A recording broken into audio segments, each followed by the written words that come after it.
Cuando mi hijo murió, su esposa heredó la casa y $25 millones, y después me echó, diciéndome: «Ya no eres bienvenido aquí. Vete a morir a la basura».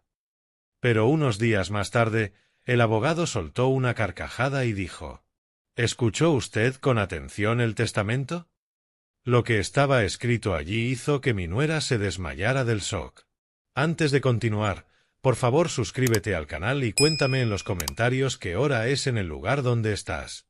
El ataúd de caoba brillaba bajo el gris cielo de Texas, amenazando con una lluvia que aún no caía.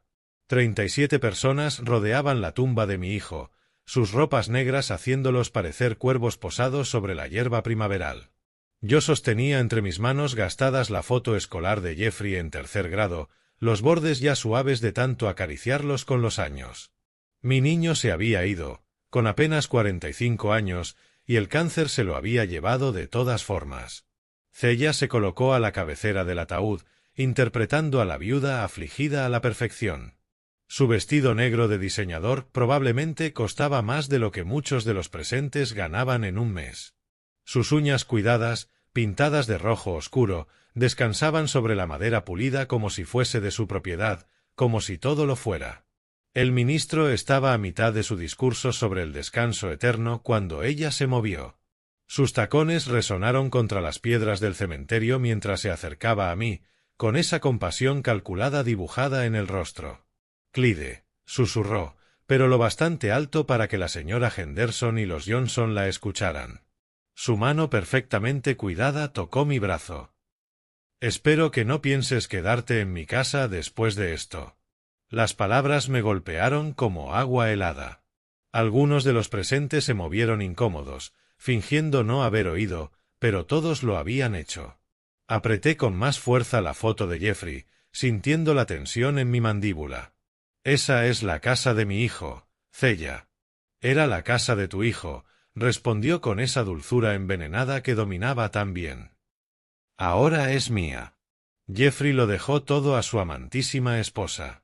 La señora Henderson dejó escapar un pequeño jadeo detrás de su guante. Obie Smith se adelantó un paso, endureciendo el rostro curtido. Esa gente conocía a Jeffrey desde que era apenas un niño. Lo habían visto levantar su imperio de construcción desde cero. «Aún no hemos escuchado la lectura del testamento», dije en voz baja, tratando de mantener la calma a pesar del fuego que me ardía en el pecho. Ella rió. «Sí», rió en el funeral de mi hijo. «¿Qué hay que escuchar? Soy su esposa. ¿A quién más iba a dejarle millones?». El ministro se detuvo a media frase, visiblemente incómodo. Todos miraban ahora, algunos desviando la vista con vergüenza. Ese momento debía ser sobre Jeffrey, sobre honrar su memoria. Pero esa mujer lo estaba convirtiendo en su espectáculo personal. «El difunto fue un hombre generoso», continuó el ministro, intentando retomar el control de la ceremonia. «Un pilar de nuestra comunidad, alguien que sabía cuidar de su familia». «De su verdadera familia», interrumpió Cella, sonriéndome con esos fríos ojos azules. Entonces lo entendí. No era el dolor el que hablaba, ni siquiera la codicia. Era estrategia. Había planeado ese instante, elegido ese escenario público en el que yo no podía reaccionar como me pedía la sangre, donde podía imponer su narrativa delante de testigos. El ministro terminó su oración mientras la tierra comenzaba a caer sobre el ataúd de Jeffrey. Cada palada era un pedazo más de mi corazón rompiéndose. Pero la sonrisa de triunfo de Cella, esa mueca grabada en su rostro al mirarme, se quemaba en mi memoria. Volvió a su actuación de viuda desconsolada, recibiendo condolencias de quienes habían conocido a Jeffrey desde niño, fingiendo el dolor mientras mi verdadero duelo quedaba relegado, tratado como periódico viejo. Cuando bajaron a mi hijo bajo la tierra tejana, me hice una promesa. Fuera cual fuera el juego que Cella creía estar jugando, había elegido al oponente equivocado.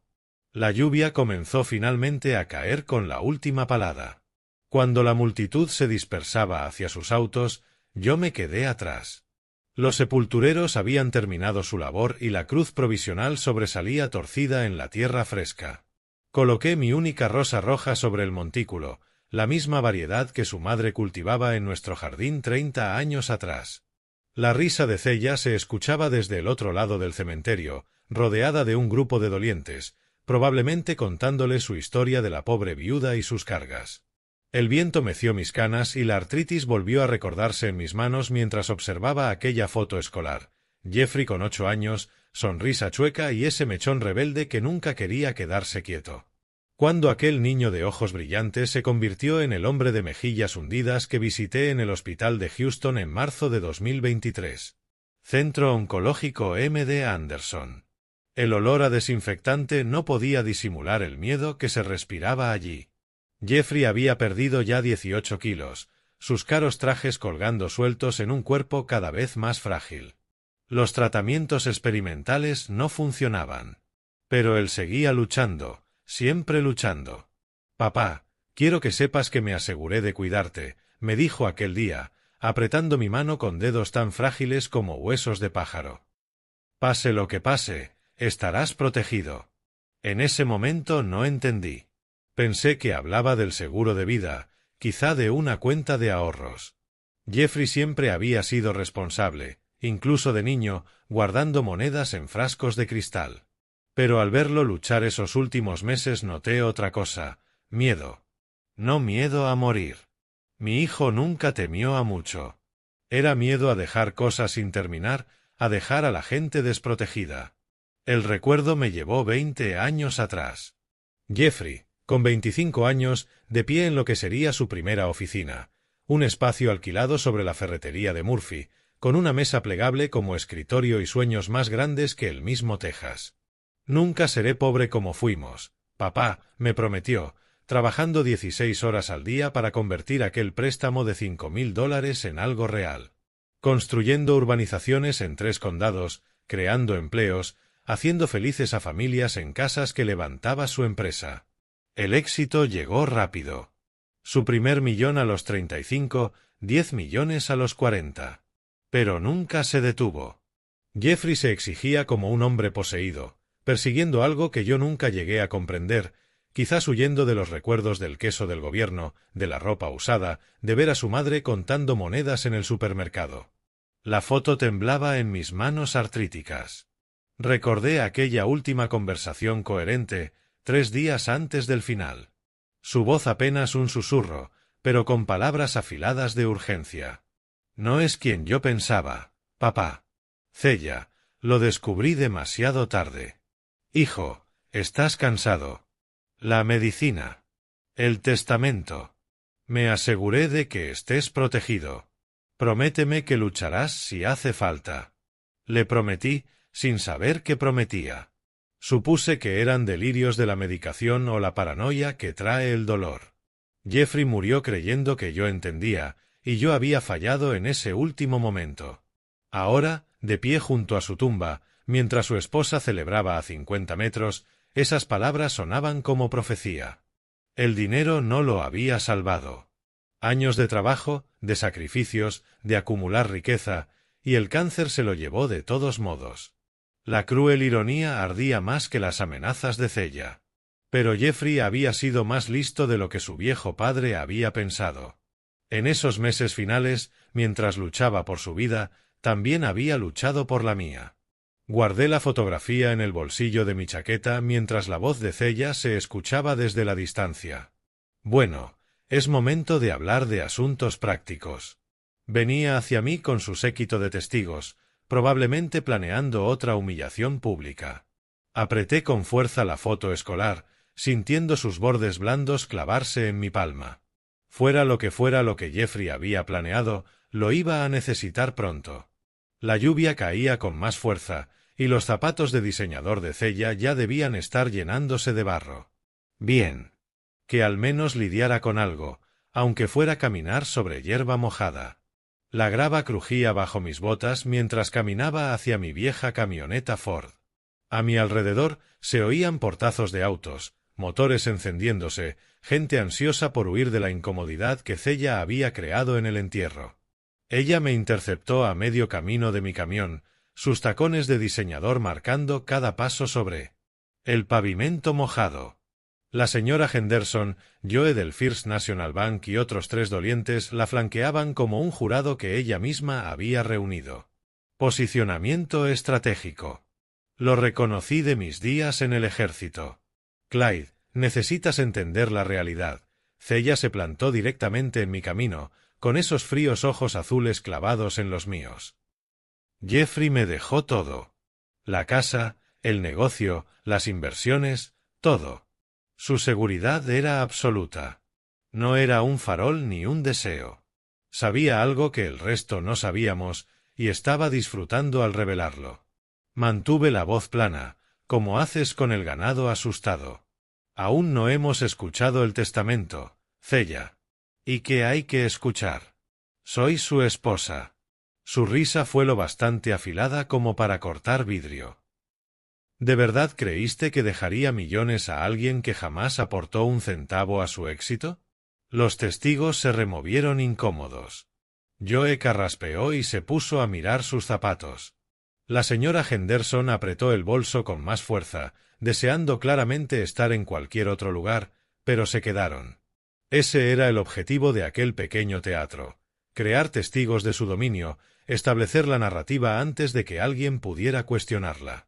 Sé que esto es difícil, continuó, ladeando la cabeza con una compasión ensayada, pero no puedes vivir en la negación. Jeffrey te quería, pero era práctico. Sabía que yo necesitaría todo para mantener el estilo de vida que construyó para nosotros. La crueldad era asombrosa. No solo por las palabras, sino por el momento, el escenario público, los testigos que había reunido para observar mi humillación. Aquella mujer había estudiado el dolor como otros estudian recetas. ¿Todo bien por aquí, Clyde? Obadiah Smith se acercó desde donde estaba su viejo Chevy, leyendo la tensión como quien lee el clima. A sus 68 años, Obie seguía hecho como el granjero que había sido, con manos capaces de calmar a un caballo asustado o detener a un toro en carrera. 30 años de amistad le habían enseñado a reconocer los problemas. Y Cella era problema envuelto en vestido de diseñador. Solo hablamos de asuntos prácticos, dijo Cella, dejando ver un destello de irritación por la interrupción antes de que la máscara volviera a su sitio. Los asuntos prácticos pueden esperar, dijo Obie en voz baja, colocándose ligeramente entre nosotros. Un hombre merece tiempo para llorar a su hijo. Claro que sí, la sonrisa de Cella era filo puro. Precisamente por eso estoy invitando a todos a la casa para tomar algo, una reunión conmemorativa como es debido. Aquello era noticia para mí. Jeffrey habría querido algo sencillo, silencioso, pero Cella estaba reescribiendo su historia en tiempo real, convirtiéndose en la generosa anfitriona en lugar del buitre que picotea los huesos. Suena encantador, dijo la señora Henderson, claramente aliviada por tener algo normal en que concentrarse. A Jeffrey le habría gustado. Los demás murmuraron su acuerdo, aceptando la invitación sin cuestionarla. La sonrisa de Cella se ensanchó al verlos alinearse, consolidándose como la anfitriona adecuada de la memoria de Jeffrey. «Vendrás tú también, ¿verdad, Clyde?» Su tono era seda sobre acero. «Es importante que la familia esté presente». «Familia». La palabra era un insulto envuelto en cortesía, pronunciado ante gente que me conocía desde antes de que Jeffrey naciera. Me estaba desafiando a negarme para hacerme ver mezquino y difícil frente a la comunidad. «Aquí hay algo que no huele bien», murmuró Obie, acercándose un paso para que solo yo lo oyera. Sus instintos de granjero eran más finos de lo que la mayoría imaginaba, pero los otros ya caminaban hacia sus autos, hablando de qué platillos llevarían y de cómo a Jeffrey le habría encantado ver a todos reunidos. Cella había secuestrado con éxito la memoria de mi hijo, convirtiendo su funeral en su coronación. «Nos vemos en la casa», dijo, con el triunfo brillando en sus ojos azules. «Al fin y al cabo, sigue siendo la casa de tu hijo, por ahora». El énfasis en por ahora fue deliberado. Otra pequeña crueldad aplicada con precisión quirúrgica. Subió al Mercedes de Jeffrey, su Mercedes ahora, y se marchó, encabezando la caravana de dolientes hacia lo que había sido mi hogar los últimos 3 años. Me quedé en el estacionamiento del cementerio, la lluvia calando mi chaqueta, mirando cómo las luces traseras desaparecían por la carretera principal. El funeral había terminado, pero algo más estaba empezando. Obie esperaba junto a su camioneta, el motor encendido pero sin moverse. —¿Vienes, viejo amigo? Miré una vez más la tumba de Jeffrey y luego subí a mi pick-up. Fuera lo que fuese lo que Cella hubiera planeado para esa reunión conmemorativa, no iba a enfrentarla solo. Los 15 minutos de camino hasta la casa se sintieron como dirigirse a la batalla. Que, supongo, era lo que era. Los autos entraban al camino circular uno tras otro, la grava crujiendo bajo las ruedas al llegar a la casa de la familia Wells. Cella, por supuesto, nos había ganado. Su Mercedes ya estaba aparcado en primera fila, junto a los escalones de la entrada. Salió antes de que mucho siquiera apagaran los motores, súbitamente enérgica de una forma que me erizó la piel. —Por favor, pasen todos a tomar algo. Su voz se proyectó con teatralidad por todo el driveway. He preparado una reunión conmemorativa como es debido para Jeffrey. Bajé de la camioneta de Obie con cuidado, mis articulaciones artríticas protestando tras el largo día. Algo estaba mal en todo aquello. No habíamos planeado ninguna reunión. De hecho, Jeffrey odiaría tanto alboroto. ¿Desde cuándo planeó ella un memorial? Murmuró Obie, acompasando su paso al mío hacia la casa. La mansión victoriana lucía como siempre. Columnas blancas, porche envolvente, las rosas trepadoras que mi difunta esposa había plantado 40 años atrás. Pero Cella estaba en esos escalones delanteros como si fuera dueña de cada ladrillo y cada tabla, que, según lo presenciado, probablemente lo era.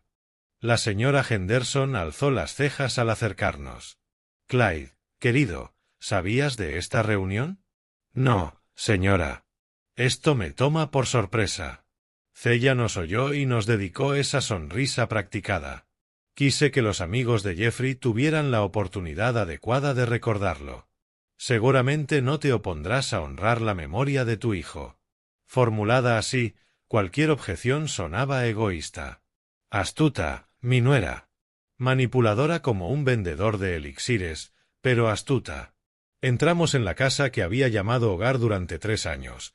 El lugar donde había nacido Jeffrey, donde su madre había muerto, donde 3 generaciones de los Wells habían vivido, trabajado y amado. Ahora pertenecía a alguien que había conocido a Jeffrey menos de 2 años. Fue entonces cuando noté el montaje. Habían dispuesto mesas en el comedor, cubiertas con manteles blancos que jamás había visto. La porcelana fina estaba puesta, no la vajilla de diario, sino el juego de boda que había sido de la madre de Jeffrey. Las copas de vino brillaban bajo la lámpara de araña y ya había botellas caras abiertas, respirando. Ese nivel de preparación no se logra en la hora entre el funeral y ahora. Lo planificó, susurré a Obie mientras colgábamos los abrigos en el recibidor. Antes de que acabara el funeral, asintió él, con sus ojos de granjero registrando cada detalle. Mira esas flores. No son arreglos del supermercado. Alguien las encargó hace días. Cella se movía por las habitaciones como una anfitriona nata, guiando a la gente al salón, ofreciendo bebidas, discutiendo la selección de vinos con autoridad. Cada gesto gritaba propiedad, posesión, control. Pónganse cómodos, dijo, señalando el sillón favorito de Jeffrey, el reclinable de cuero donde había pasado sus últimos meses cuando los tratamientos lo dejaban demasiado débil para trabajar. Yo les llevo algo de beber. Joe, el del banco, aceptó una copa de tinto que probablemente costaba más que la compra semanal de la mayoría. Muy considerado, Cella. ¿Preparaste todo esto hoy? Jeffrey siempre dijo que la hospitalidad era importante.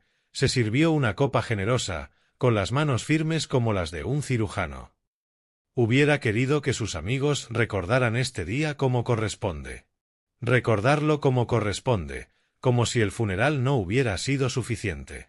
Como si necesitara estampar su propiedad también sobre la memoria de Jeffrey. El timbre sonó, cortando el murmullo de conversaciones. Los ojos de Cella se iluminaron y prácticamente saltó hacia la puerta.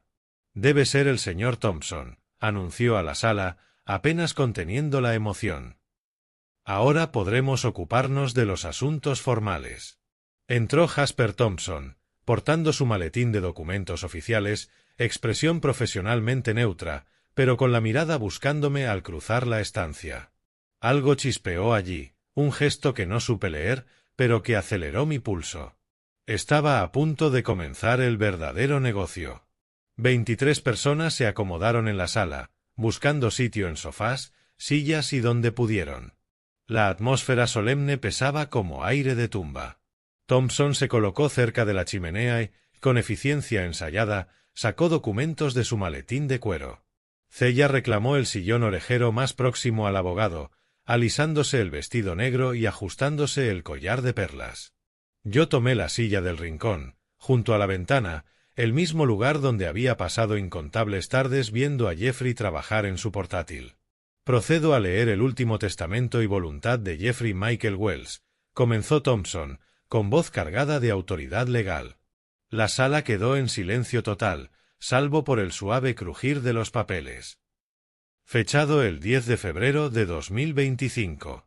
Firmado ante testigos y notarizado conforme a la ley del estado de Texas. El pie de Cella empezó a repiquetear sobre la alfombra oriental. Sus dedos tamborileaban en el brazo del sillón. Apenas podía contenerse. Thompson siguió con el lenguaje legal estándar: declaración de sano juicio, revocación de testamentos anteriores, nombramiento de albacea, la parte aburrida que hizo que la señora Henderson se removiera en su asiento y que Joe mirara el reloj.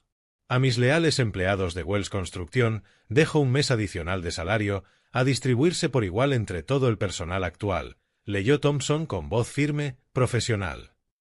A mi prima Sarah, en Houston, le dejo la colección de joyas de mi madre. A la biblioteca pública de Willow Creek le dejo $50,000 para la renovación de la sección infantil. Pequeños legados, donaciones benéficas, objetos personales repartidos entre varios familiares. Material estándar de cualquier testamento, que hacía cada vez más evidente la impaciencia de Cella. ¿Y cuándo llega a la parte importante? Susurró en un tono escénico, lo bastante alto para que media sala la escuchara. Thompson carraspeó y pasó a una nueva página. El aire en la sala se contuvo como un solo aliento. A mi amada esposa, Cella Mary Wells, le dejo la casa familiar ubicada en el 847 de la calle Magnolia, junto con todo su contenido y la suma de $25 millones de mis cuentas de inversión. Cella se levantó de golpe, como lanzada por un resorte. Lo sabía. Sabía que Jeffrey me cuidaría como es debido. Las reacciones fueron mixtas. Algunos sonrieron con cortesía, otros se incomodaron con su entusiasmo. La señora Henderson intercambió una mirada significativa con su esposo. Incluso en medio del duelo, la mayoría respetaba ciertos límites sociales. Yo me aferré a los brazos de mi silla, sintiendo la veta de la madera marcar mis palmas. 25 millones más la casa. Jeffrey había sido generoso con su esposa, eso debía reconocerlo. Tragué saliva, odiando tener que preguntar. ¿Y yo? ¿Qué recibo yo? Los ojos de Thompson buscaron los míos al otro lado de la sala. Algo pasó entre nosotros, un mensaje mudo en esa mirada. A mi padre, Clay Samuel Wells, le dejo todos los recuerdos personales, fotografías familiares y sus herramientas del taller. El silencio se estiró como caramelo derretido. Herramientas y fotografías. Después de ayudar a construir el imperio de Jeffrey, después de 3 años viviendo bajo ese techo, después de toda una vida de amor y sacrificio, herramientas y fotografías. La sonrisa de Cella podía haber iluminado todo el condado. Se giró hacia la sala como una reina dirigiéndose a sus súbditos, aceptando felicitaciones de vecinos que conocían a Jeffrey desde que usaba pañales. Jeffrey siempre decía que cuidaría de mí, proclamó con voz vibrante de triunfo. Fue un esposo tan considerado. Bueno, querida, ahora tienes la vida asegurada, asintió cortésmente la señora Henderson. Más que asegurada, rió Cella con filo. Nunca más tendré que preocuparme por nada. Permanecí sentado, observando aquella representación con una claridad que sólo el dolor puede dar. Esa mujer nunca había amado a mi hijo. Había visto un billete, un estilo de vida, una fortuna que heredar. Y Jeffrey, mi brillante Jeffrey, lo había descubierto demasiado tarde. Pero mientras las felicitaciones continuaban y las copas chocaban, Thompson volvió a buscarme con la mirada. Guardaba ya sus documentos, pero con movimientos deliberadamente lentos. Cuando nuestros ojos se encontraron, hizo un leve gesto hacia la cocina. «Hay una cláusula adicional», dijo en voz baja, casi ahogada entre el bullicio. «Pero requiere una discusión privada». Cella estaba demasiado ocupada recibiendo elogios para darse cuenta. Pero yo lo escuché, y por primera vez desde el funeral, algo parecido a la esperanza comenzó a agitarse en mi pecho. La lectura formal había terminado. Pero, al parecer, el verdadero asunto apenas comenzaba. Los invitados se movieron de la sala hacia el comedor, atraídos por el elaborado banquete que Cella había preparado misteriosamente. Las copas de cristal atrapaban la luz del atardecer que se filtraba por los altos ventanales, y la platería brillaba sobre manteles blancos. Aquello no se improvisaba en una tarde. Era una orquestación. Cella alzó su copa en alto, mandando callar como una directora de orquesta. Por Jeffrey, que siempre cuidó de quienes más amaba. La ironía no se me escapó, aunque pasara inadvertida para los demás. Ella acababa de heredar 25 millones, mientras yo recibía una caja de herramientas y unas fotos familiares. La definición de Jeffrey sobre los que más amaba parecía tener matices interesantes. «Este vino es excepcional», comentó el doctor Miller, girando el Burdeos en su copa. «¿De qué añada es, Cella?» «Burdeos 2012». Jeffrey siempre decía que la vida es demasiado corta para beber vino barato. Se movía por la sala con una gracia fluida, interpretando a la anfitriona como si hubiera nacido en la riqueza. «Quise que sus amigos recordaran este día como corresponde», dijo con sonrisa impecable. La señora Henderson aceptó una copa delicada de cristal, mirándola ahora con renovado interés. «¿Y lograste preparar todo esto hoy? Después del funeral y todo». «Cuando amas a alguien, encuentras la fuerza», respondió Cella, con sonrisa de catálogo. Jeffrey habría querido que celebráramos su vida, no solo que lloráramos su muerte. Celebrar. Una palabra curiosa para una reunión funeraria. La mayoría las llamaba servicios conmemorativos, pero Cella parecía empeñada en convertir la muerte de Jeffrey en su triunfo personal. «¿Saben?», dijo acomodándose junto a la señora Henderson en el sofá de terciopelo. «Siempre quise modernizar esta casa. Abrir algunos muros, renovar la cocina». Las cejas de la señora Henderson se arquearon apenas. «Pero, querida, es una casa histórica. Ha estado en la familia Wells por 3 generaciones». «Bueno, ahora es mi familia», rió Cella, con un tintineo como de vidrio rompiéndose. «Francamente, toda esta madera oscura y muebles pesados resultan lúgubres. Estoy pensando en colores claros, muebles modernos, tal vez tirar esa pared entre la cocina y el comedor». Mis nudillos se pusieron blancos alrededor de la copa. Esa casa había estado en nuestra familia desde 1923. Mi abuelo levantó esas paredes con sus propias manos, eligió cada moldura, planeó cada habitación. Jeffrey había nacido en el dormitorio de arriba, había dado sus primeros pasos en esos pisos, pero Cella veía dólares y oportunidades de diseño. Joe, el del banco, se inclinó hacia adelante con interés profesional. ¿Tiene planes de quedarse en Willow Creek a largo plazo o está pensando en mudarse? Los ojos de Cella se iluminaron como en Navidad. «En realidad, estoy considerando vender y mudarme a un lugar más cosmopolita. Quizás Dallas o incluso Nueva York». La sala se quedó helada. Aquellas personas habían conocido a Jeffrey toda su vida, lo habían visto levantar su negocio aquí, crear empleos para sus hijos, apoyar las obras de caridad locales. La idea de vender la casa familiar para financiar las aventuras urbanas de Cella les cayó como un balde de agua fría. «Jeffrey amaba esta casa», dije en voz baja. «Aquí nació». Cella se giró hacia mí con teatral sorpresa, como si hubiera olvidado que yo estaba presente. «Jeffrey está muerto», Clyde. Es hora de vivir por los vivos, ¿no crees? La máscara se cayó por completo. Ya no había viuda afligida ni anfitriona considerada.